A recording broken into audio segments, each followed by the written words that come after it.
I met Olivia Larson at a 4th of July barbecue on the Jersey side of the Hudson, the kind of humid afternoon where the fireflies feel impatient. She was in cut-off shorts and a Yale baseball cap, demoing a prototype of the meal planning app she'd been grinding on since business school.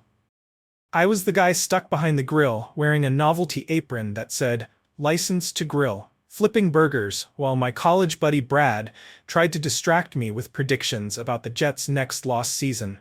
Olivia drifted over for a veggie kebab, pitched her app's elevator speech between bites of charred zucchini, and stole my number when I fumbled the aluminum tongs. Our first date happened in a speakeasy under an East Village hardware store. Our second in a WeWork conference room where she sketched revenue projections on the whiteboard instead of letting the movie buffer on my laptop. I admired her intensity. She liked that I was a steady software engineer who actually listened when she blue-skied. Within 13 months, we had a shared apartment in Hoboken, a joint savings goal for a down payment, and a running joke that her startup plate rate was our first kid. 3 months before our September wedding, Olivia slid a stack of papers across our reclaimed wood coffee table with an apologetic half-smile. "It's just an NDA," she said, brushing an errant strand of blonde hair behind her ear, the way she did when negotiating vendor prices. "Investors are skittish. They don't want any personal drama jeopardizing the brand." I'd heard of founders having fiancés sign prenups to protect equity, so this felt like a Silicon Alley-flavored love language. The pages were dense with boilerplate, don't disclose trade secrets, financials, employee rosters, but there were weird additions buried deeper, clauses about refraining from public commentary on personal affairs, digital confessions in social forums, and statements that reasonably cast the signatory in a negative moral light. I laughed, assuming a nervous junior lawyer had over-lawyered it. Olivia leaned in, laced her fingers through mine, and whispered, "Just humor me, Rye. Plate rate's everything I've built." The ring sparkled. Her earnestness disarmed me. My signature joined hers. The wedding was a Pinterest fever dream come to life in a converted Brooklyn factory strung with Edison bulbs. My mom cried through the vows. Her dad insisted the DJ add Bruce Springsteen to the playlist. We honeymooned for 5 too-short days in Sedona, hiking red rocks at dawn, arguing only about which smoothie bowl joint had better granola. Back home, Olivia's calendar flooded with fundraising meetings while my code sprints bled past midnight releases. Our shared Google Drive became more active than our shared Netflix profile. But I chalked the distance up to hustle culture, not trouble. On Sundays, she still reheated my grandmother's lasagna recipe and fell asleep in my lap during replays of Monday Night Football. I thought we were good. There was a Thursday in late March when everything started wobbling. I'd pushed a hot fix at 2 a.m., stumbled home to find our apartment dark but for the bedroom glow of Olivia's phone screen. She jolted, slammed it face down, muttered about European investors on weird time zones, and coaxed me back to sleep. 2 mornings later, her MacBook was open on the kitchen island. Slack still logged in. A message preview at the top corner read, "Last night was unreal. Can't believe we finally," before the notification vanished. I felt my stomach lurch like the first drop of a roller coaster, but I convinced myself I'd invaded her privacy enough just by seeing a fragment. That day at work, I compiled a mental pros and cons list for confronting her, then deleted it from my phone notes like a coward. The following week, she flew to Austin for South by Southwest. I stayed behind because my PTO balance was shot and because somebody had to feed our cat, Pixel. Olivia's Insta showed panels, rooftop cocktails, and one too many group pics featuring Brandon Cole, a venture capitalist with a bleached smile even his LinkedIn headshot couldn't tone down. Brandon wedged himself on her right in every frame, hand low on her waist. When I FaceTimed, she angled the camera so I saw only hotel drapes and her shoulders. "Bad Wi-Fi," she said, voice thin. The call dropped mid-sentence. That night I went full amateur sleuth, reverse-searched venue tags, cross-referenced Brandon's humblebrag tweets, zoomed into reflections in sunglass lenses like a CSI extra. The puzzle pieces formed the ugliest picture. When Olivia landed at Newark, I met her at arrivals with lukewarm coffee and eyes that must have broadcast the interrogation coming. She hugged me, stiff as a mannequin. At home, she unpacked swag bags, but skipped laundry, as though staying packed for an exit. I finally asked, "Is there something you need to tell me about Brandon?" Olivia's shoulders tightened. She said nothing, just retrieved the NDA from our fire-safe box and laid it on the counter like a loaded weapon. "Remember what you signed?" She murmured, "Let's not blow up both our lives over gossip." The word gossip detonated the restraint in my chest. We fought in low, venomous whispers until sunrise, neither willing to wake the neighbors or the cat. She never admitted, never denied, just invoked that contract like the Fifth Amendment. I left for work wearing the same suit jacket but a completely different skin. The next day I skipped stand-up and found myself outside the midtown office of my college roommate, Marcus Ellis, now an associate at a corporate law firm that bills by the minute. Marcus read the NDA twice, then raised an eyebrow so high it nearly joined his hairline. "She tried to muzzle you with a unilateral non-disclosure concerning personal conduct," he said, tapping the signature page. "Thing is, once you're married, spousal privilege overrides plenty of these provisions, especially when they're unconscionably broad." He rattled off precedents, the names blurring together like subway graffiti, but the gist was clear. The document was legally paper-thin, more scarecrow than shield. "If she cheated and you want to talk," Marcus concluded, "talk. She can't sue you for free speech about your own marriage." He printed a memo citing case law and slid it into a plain envelope, my permission slip to speak. As I walked out into the lunchtime traffic roar, I felt something I hadn't since Sedona. Oxygen in my lungs. Typing out the full story on Reddit took 3 mugs of hotel lobby coffee and all the courage I'd stockpiled since prom night. I chose r/true off my chest for raw honesty and cross-posted to r/surviving infidelity for solidarity. I kept real names out, calling myself Ryan LFT92 and dubbing Olivia O. But Plate-Rate's public-facing details, vegan meal kit partnerships, last week's SXSW panel, were breadcrumbs. Within hours the thread lit up like Times Square. Commenters did forensic accounting on O's Instagram grid, linked her cap table interview, found Brandon's VC firm profile, and connected the dots faster than any detective novel. I tried to moderate the storm, clarifying I wanted truth, not vengeance, but the narrative sprinted beyond me. A tech gossip newsletter picked up the saga, calling it the NDA that couldn't. By dawn, reporters camped on Plate-Rate's Soho workspace steps, GoPros pointed at glass doors. Olivia's board issued a statement of serious concern regarding recent allegations. Sponsors paused ad buys. The brand hashtag trended alongside a gif of burning lasagna, captioned "Plate Hate." My phone blew up, some offering sympathy, others pitching podcast deals. I ignored the vultures and kept feeding Pixel. Marcus texted links to YouTube reactions of legal analysts breaking down why the NDA was DOA. Every clip hammered the same nail. Contracts can't gag a spouse's lived experience, especially when used to mask wrongdoing. Investors who'd once courted Olivia now ghosted her. When she finally called, her voice was small, brittle. "Ryan, can we talk somewhere offline?" I said there was no longer an offline for us. She'd brought legalese into our living room, turned love into a liability. She cried, said Brandon was a mistake, made under the weight of venture pressure. I believed part of her, and still hung up. 2 days later she resigned as CEO. The board accepted with regret. Plate-Rate announced a rebrand and crisis management firm hire. Commentators joked that the best meal plan couldn't fix a reputation scorched at 425 degrees. Through it all, Reddit's hive mind debated whether I'd gone nuclear or merely defended my dignity. I read every comment until my eyes blurred, then closed the laptop for good. Moving out meant dismantling a life assembled like IKEA furniture. Easy to bolt together when you're in love, absurdly hard to separate when you're not. I took the couch where we'd watched playoff upsets, left her the standing desk she'd coded MVP builds on. Pixel chose me by sleeping in my suitcase. Friends offered spare rooms. I picked Brad's because he still owed me for years of grill duty. One quiet Sunday, I found a handwritten note from Olivia in my mailbox. No threats, no NDAs, just an apology shaped like a question mark, wondering if healing was possible. I placed it between Marcus's legal memo and our faded Sedona Polaroid. The stack felt heavy, but at least now it was mine to carry or discard as I chose.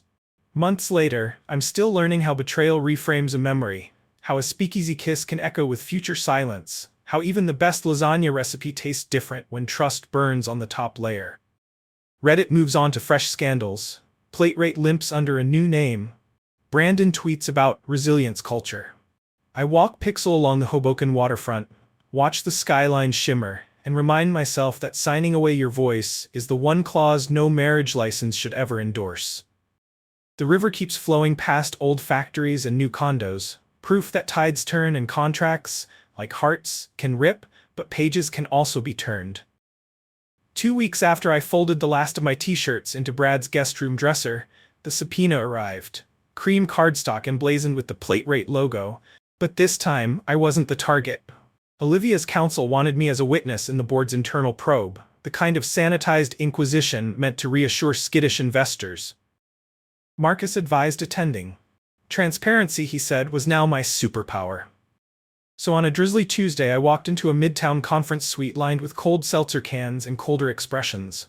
The chairwoman, Dana Myers, thanked me for coming like a dentist, thanks you for flossing. They asked about timelines, phone records, Slack messages, anything that could prove Brandon's undue influence. I answered, careful but unflinching, narrating hotel timestamps and Instagram breadcrumbs. Each detail erased the last scraps of denial I'd nursed. Olivia had crossed the line long before the NDA hit our coffee table. When Myers finally closed her notebook, she said, "Mr. Larson, we appreciate your candor," as if candor were a door prize. I left with a MetroCard swipe and a peculiar lightness, realizing the truth didn't just set you free, it also made rush hour feel less claustrophobic. That weekend, Brad dragged me to a pickup basketball game under the High Line, insisting cardio beats heartbreak. Halfway through, an opposing player hip-checked me so hard I landed on the asphalt laughing, because pain that simple is refreshingly honest. Afterward, sweaty and bruised, I posted my first non-cryptic Instagram in months. A selfie, crooked grin, caption still in the game. DMs pinged from college friends, my sister, even co-workers who'd tiptoed around the office drama. Connection, it turned out, had survived the blast radius. Olivia resurfaced via email at 12:04 a.m. Subject line, amends. She'd enrolled in therapy, surrendered her remaining equity, and wanted to repay half of our wedding costs. The spreadsheet attachment itemized Edison bulb rentals and lasagna ingredients like it was seed funding. I stared at the cell labeled emotional damages TBD, a joke she must have known could never balance. I replied with a single sentence, "Heal for you, not for optics." I hit send, archived the thread, and felt the inbox grow quieter than it had in years. One evening Pixel batted a crumpled NDA clause off my nightstand, the paragraph about digital confessions in social forums. I smoothed it out, grabbed a Sharpie, and crossed the sentence until it looked like blackout poetry. The idea stuck. I spent nights coding a minimalist site called Clause in Effect, a repository where people uploaded absurd contractual clauses alongside anonymized stories. It wasn't revenge, it was catharsis powered by open-source empathy. Within a month, Product Hunt featured it, and users from Salesforce interns to indie game devs swapped tales of overreaching NDAs, non-competes, and breakroom gag orders. I moderated, commented, wrote late-night code fixes, and somewhere in the pull request backlog realized I was building something that felt like purpose again. Spring edged into a humid New York summer, the anniversary of the barbecue where it all started. Brad hosted another grill fest, same backyard, same string lights buzzing with cicadas.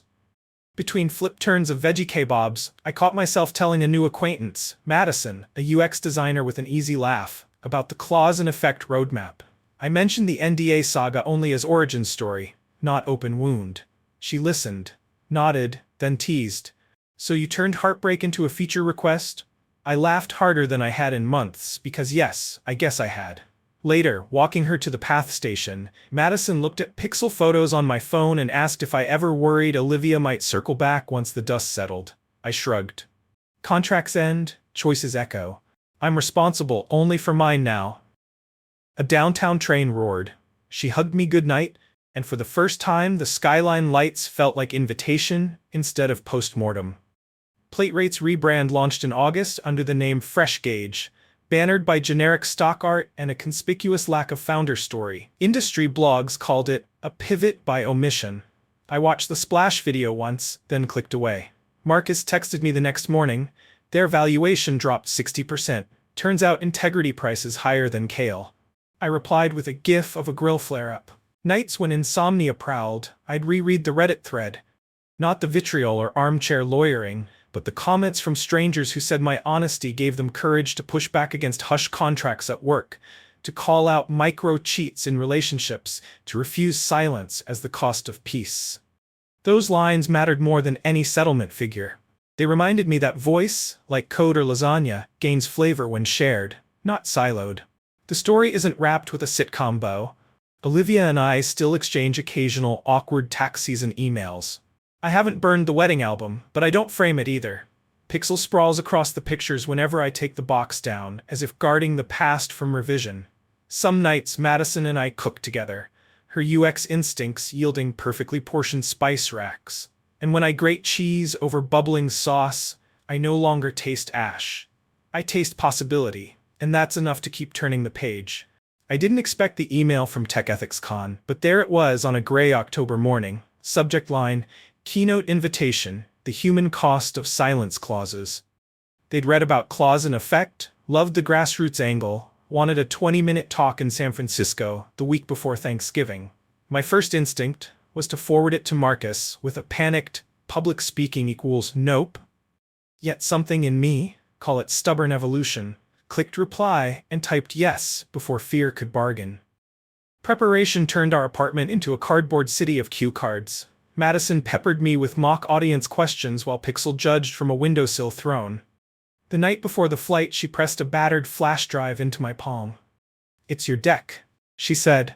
I tweaked the typography so the story breathes. The gesture felt bigger than design. It was trust, un-NDA'd, freely given. At Moscone Center, the backstage curtain smelled of duct tape and adrenaline. I walked onto polite applause, palms buzzing like live wires, and opened with the barbecue memory. Olivia's cap, my dorky apron, the moment optimism tasted like smoke and possibility. From there I traced the arc. The weaponized contract, the Reddit reckoning, the price of suppressing lived truth. I quoted a line from a commenter who'd gone anonymous to expose a toxic boss. Silence is compliance in drag. The audience murmured, a collective exhale of recognition. Mid-talk, I spotted Olivia in the fourth row. No badge, just folded arms and an unreadable face. My heartbeat stuttered, but the words kept threading out. When I finished, the room stood. Olivia remained seated, eyes glossy, then slipped out a side door before the Q&A. That evening my phone vibrated with a single text. "Your voice always mattered. I'm sorry it took losing you to hear it." No request, no pressure. I typed back, "Thank you, keep listening," and let the conversation end there. An honest period where once there were clauses. On the flight home, Madison dozed against my shoulder while city lights faded into ocean darkness.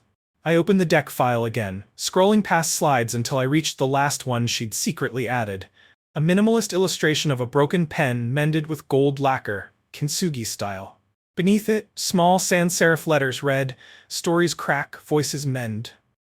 When the wheels touched Jersey asphalt, I felt the metaphor turn tangible. Fissures filled not with silence but with something stronger, visible, and undeniably mine. The past still existed, Edison bulbs, lasagna smoke, the thunderclap of betrayal, but it no longer dictated the narrative. I had rewritten the final clause, and this time the only signature required was my own.